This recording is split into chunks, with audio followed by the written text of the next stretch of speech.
Hello, I am the Irish guy, and I'm sick. Yep, I also can't hear out of my left ear, but who cares?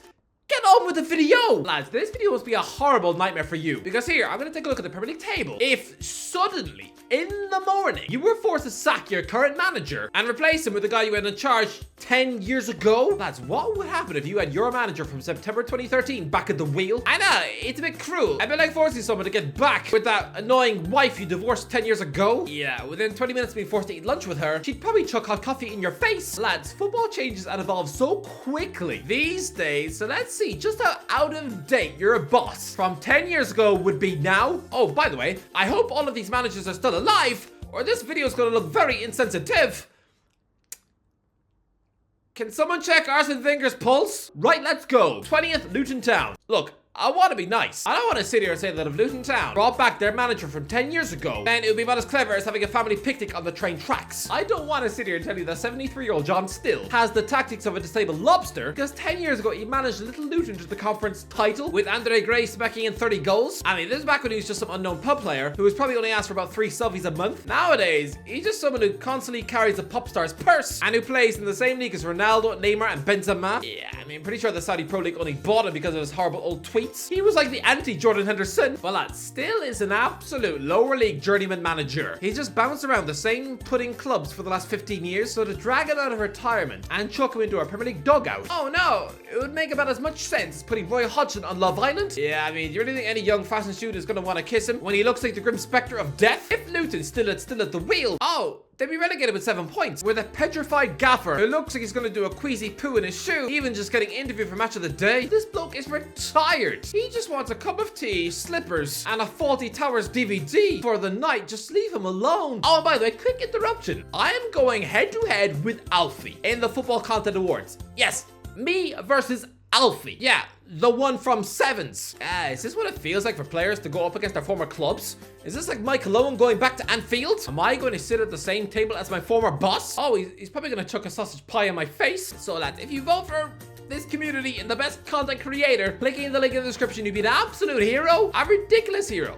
This is me versus HIT, well, the one who can't be named. It is a grudge match. This community has to come out on top, okay? KSI versus Tommy Fury. This is me versus Alfie. Come on, do the right thing, you absolute legends. Back into the video. 19th, Sheffield United. Sheffield United's manager 10 years ago in September 2013 was David Weir, where he lost 8 of his first 10 matches in League One and was sacked. Pretty sure that must mean he has the managerial skills of Nutella. I think he was actually interviewed for the Everton job when David Moyes left for Old Trafford. Yeah, do you really think Roberto Martinez, a future Barcelona candidate, was really intimidated when he saw this coaching muffin slurping coffee in the waiting room? I mean, he probably drew his primitive tactics on the back of a chunk of toilet paper he stole from Burger King. Look, to be fair, he's actually a technical director for Brighton now, so he's clearly got something. I'm not saying he's so incompetent that he belongs in a band selling chicken nugget sandwiches to kids, but as a manager, oh no, he would take Sheffield United down with about 14 points. 18th, Wolves. Like Luton, 10 years ago, Wolves romped to the League One title with Kenny Jackett at the wheel. Great. But it's 2023 now, and he's since failed at Rotherham, Portsmouth, and Leyton Orient, and is currently director of football at Gillingham. You know what's strange though?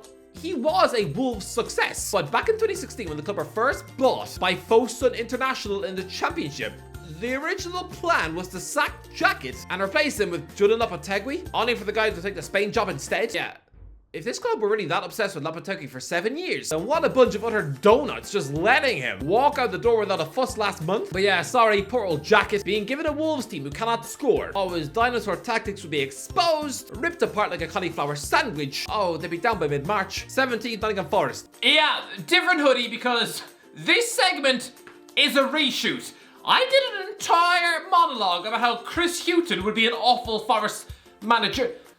He wasn't there 10 years ago.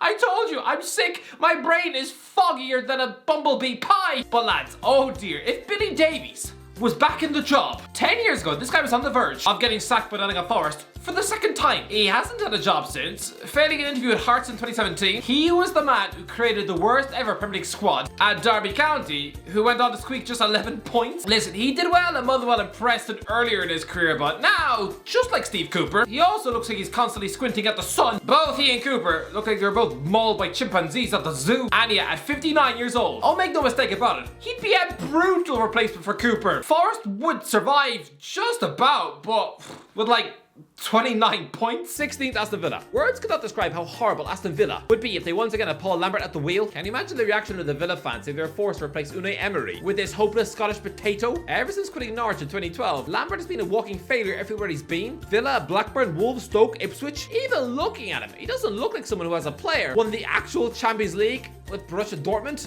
I mean, if Jude Bellingham had done that, pretty sure Birmingham would have chucked a statue of him outside the ground. I mean, they retired his shirt number for what? Scoring 4 goals and stealing pizza from the canteen fridge? This is a frighteningly talented Villa squad, but suddenly telling them to now listen to someone who looks like a middle-aged dentist, oh, it would be absolute chaos. After so much recent failure, Lambert probably no longer has any confidence anymore, so the whole thing would just be sad. Villa fans would be chucking cabbages from the stands, but he just stands there, second-guessing his own substitutions, to the point where by the full-time whistle, his brain is so fried, he's literally sobbing into a pie. 15th Fulham. 10 years ago, Fulham had Martin Jol at the wheel, who was the original Pochettino 20 years ago, when he had Tottenham banging in the goals on European nights. At one point, he was one of the most impressive young coaches in European football, before, like Poch, getting harshly sacked. Yes, he does look a bit like a human bulldog. Yes, he looks like he exclusively lives on beef pies and tubs of ice cream, but he was a quality coach at one point.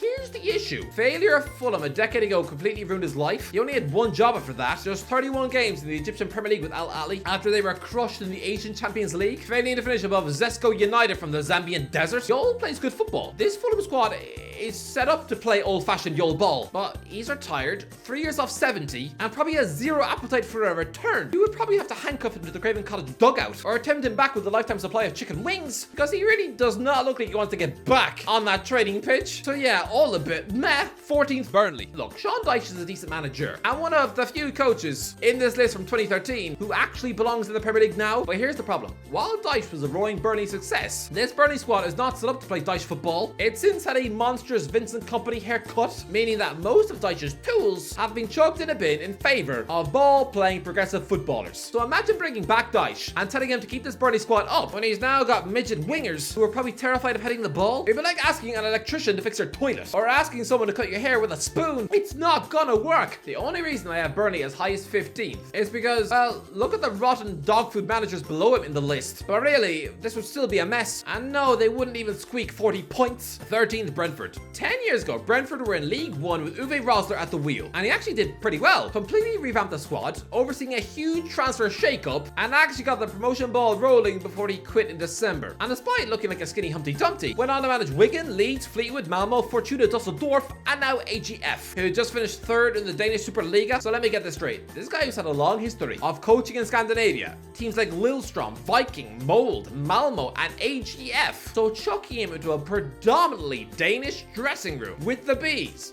No, he's not Thomas Frank. Yes, when compared to him, absolutely has tactics of burnt cheese, but I don't think he'd be completely hopeless. And once Ivan Toney comes back in January, yeah, comfortable mid-table. 12th Crystal Palace. 10 years ago, Crystal Palace had Ian Holloway in charge. Lads, the bloke is 60 years old and pretty removed from the sport. His last gig was boss of Grimsby Town 3 years ago, but to be fair, it was only earlier this year he interviewed for the Motherwell job. He isn't retired, and don't forget, he was the one who got Palace promoted to this league, so the fans probably still like him somewhat. And I think the Holloway that played adventurous, scarily naive, but hungry football with Blackpool in the Premier League, going out there to try and win every match in the Premier League with that pitiful squad. Honestly, it was a bit like watching an actual mouse trying to beat up a gang of angry dogs. Twin that version of Holloway with this exciting, young, skillful, fresh, attack-minded Palace squad. And lads, there'd be crazy 4-3 wins every single week. 11th West Ham. Yeah, pretty simple. You've got a pretty quality West Ham squad paired with Big Sam Allardyce. Look, I'm not going to pretend that Moyes is some zesty European coach who plays samba Brazilian football and makes Allardyce by comparison look about as attractive as a gorilla's armpit. No, I mean 7 years ago, Sunderland fans will have told you that Allardyce made Moyes look like a brainless Barbie doll. Well, come on, Moyes still clearly has a hunger and drive for the game. Big Sam,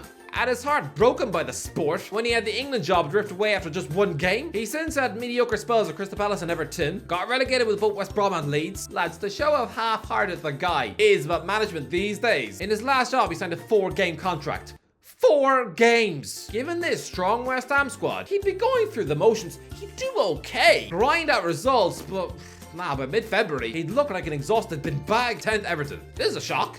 Me to pick Everton to finish top half with this squad? Am I sure? Well, yes, because lads, look at the rest of these absolute wet sausage managers. This isn't really Premier League elite level now, is it? And Roberto Martinez, when compared to these bottom half sludge puppets, probably does look top class, right? I know he was a bit of an Everton mess towards the end, his last job in club football, but he was given the Belgium Golden Generation, and now he's in charge of a £1 billion Portuguese squad. This is a man who used to coach Titus Bramble. Yeah, now he gets to tell Ronaldo what to do. Can you imagine the reaction of a 5-time Ballon d'Or winner being benched by some ex-Wigan coach who used to lose Premier League games 8-0 and 9-1 in the same season? But I think this Everton squad could be tweaked to play Martinez ball on the floor. It's a huge contrast to Dyche, but if he can get the likes of Amadou Onana, Dele Alli, James Garner, Andre Gomez to get on the ball and play in midfield, with the likes of Arnaud Danjuma, Beto and Jack Harrison in the front 3 on the counter-attack, then maybe it wouldn't be perfect, but he's already got a ball-playing goalie between the sticks. I don't know, I think they did decent. I mean, he took over a pretty rigid Moyes Everton team and nearly got them into the Champions League, playing expansive Barcelona-esque football. So he's not a complete egg milkshake manager. 9th, Newcastle. Look, I think the job Alan Pardew did at Newcastle was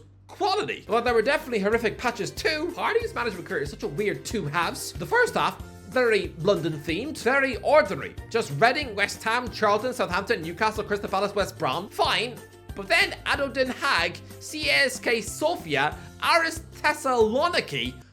Oh, it's weird. Just looks like a strange midlife crisis. What next? Bleach his teeth, buy a Lamborghini, and run off with the secretary? Lads, Pardew would be absolutely buzzing to get his hands on this Newcastle squad, but the St James's Park atmosphere will quickly get toxic once again, replacing Eddie Howe with this man. Oh, it would be a bit like waking up from a wonderful dream, where you were hanging out with Spider-Man at Disneyland, so in reality, waking up and realizing you're just sleeping in a ditch with rats chewing on your feet. And Pardew absolutely cannot hack European football. He has tried it before, when he took West Ham into Europe in 2006, and then went through the club's worst run of defeats in over 70 years. And he was sacked before Christmas, when he led Newcastle into Europe in 2012, earning an 8-year contract. They then finished 16th, nearly got relegated, and practically gave birth to True Geordie. Pardew has no clue how to mix European midweek games in with the Premier League, and so yeah, despite having the best squad of his career, they'd be a muddled, inconsistent mess. 8th, Tottenham. Lads, most of these managers are all in their 60s or 70s, right? Because 10 years it's a long time ago. How young is Andre Villas-Boas? It's 10 years later, and he's still only 45. He's the same age as Lampard.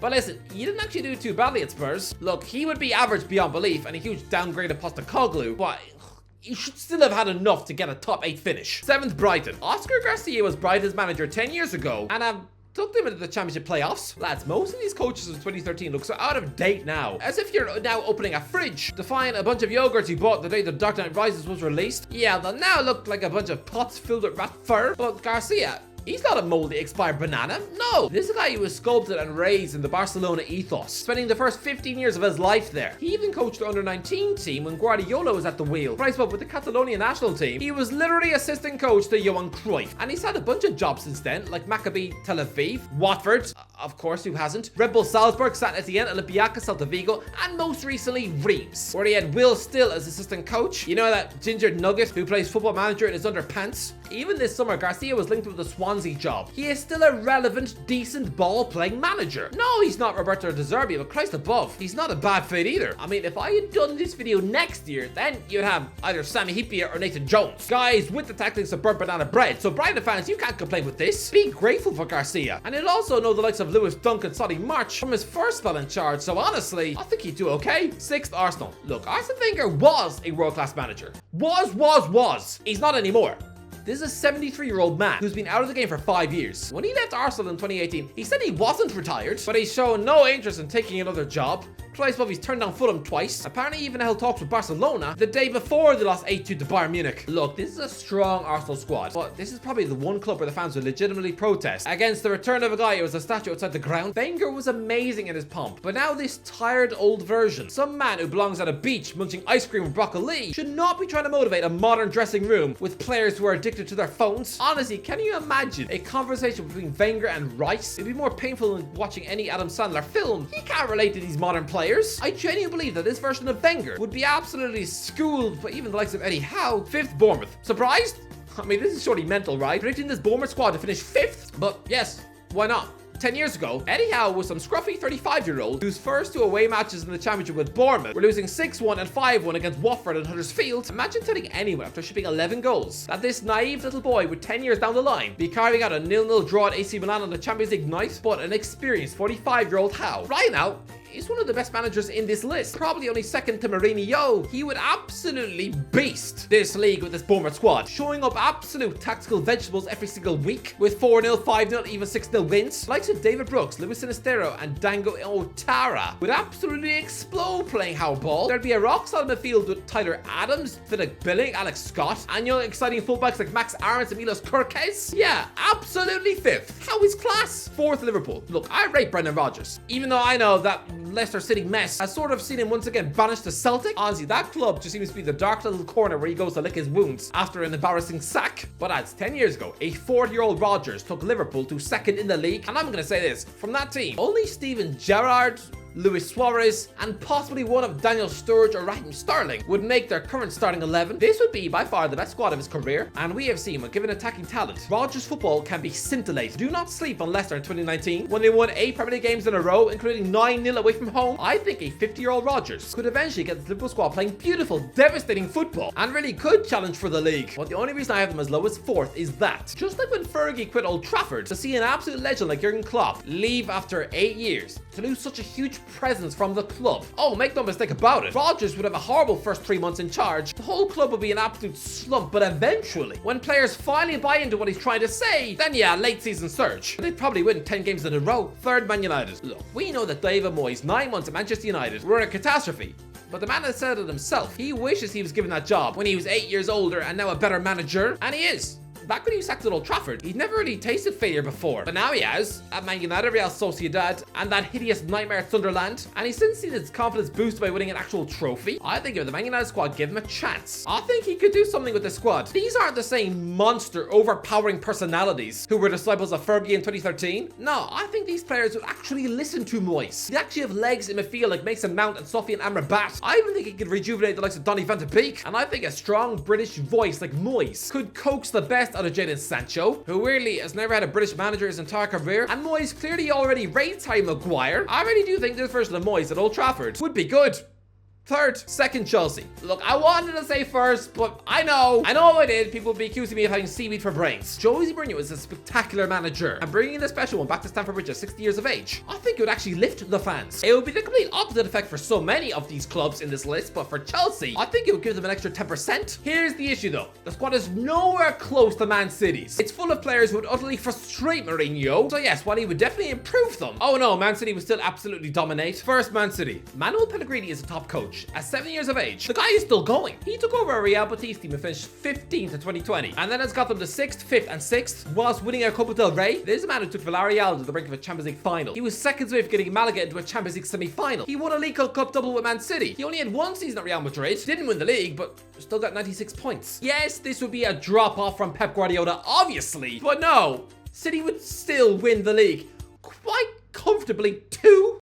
Anyway, that's it. Let me know. What do you think? Let me know in the comment section below. What do you think would happen? Let me know. Let me know. Who'd win the league? Let me know. If you enjoyed the video, don't forget to get extra videos as always. I'll talk to you in a while.